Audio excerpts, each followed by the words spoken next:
Letter 76, by Charles Lamb.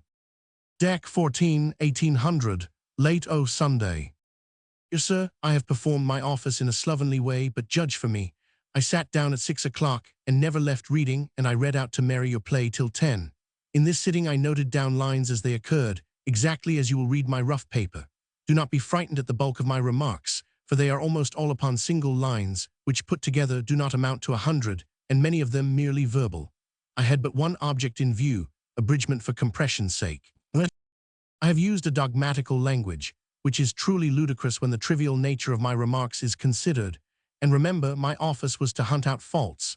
You may fairly abridge one half of them, as a fair deduction for the infirmities of error, and a single reading, which leaves only 50 objections, most of them merely against words, on no short play.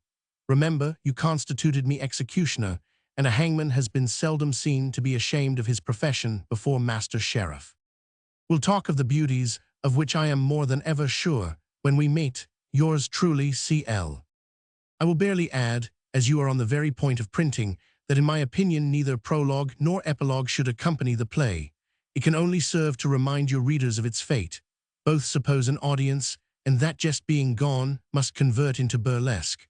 Nor would I, but therein custom and decorum must be a law, print the actors' names. Some things must be kept out of sight. I have done, and I have but a few square inches of paper to fill up. I am emboldened by a little jorum of punch, vastly good, to say that next to one man, I am the most hurt at our ill success. The breast of Hecuba, where she did suckle Hector, looked not to be more lovely than Martial's forehead when it spit forth sweat, at critic swords contending. I remember 2 honest lines by Marvel, whose poems, by the way, I am just going to possess. Where every mower's wholesome heat smells like an Alexander's sweat. Antonio was performed on December 13, with John Philip Kemble in the title role, and was a complete failure. Lamb wrote an account of the unlucky evening many years later in the Old Actors series in the London magazine C. Vol. Roman II, of the present edition. He speaks there, as here, of Martial's forehead, Martial being John Martial, a friend of the Godwins.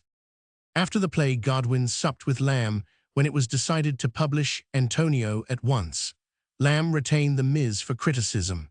The present letter in the original contains his comments, the only one of which that Mr. Kegan-Paul thought worth reproducing being the following: enviable is a very bad word. I allude to enviable right to bless us. For instance, Burns, comparing the ills of manhood with the state of infancy, says, "Oh, enviable early days, here 'tis good, because the passion lay in comparison." Excuse my insulting your judgment with an illustration. I believe I only wanted to beg in the name of a favorite bardie, or at most to confirm my own judgment. Lamb, it will be remembered, had refused to let Coleridge use enviable.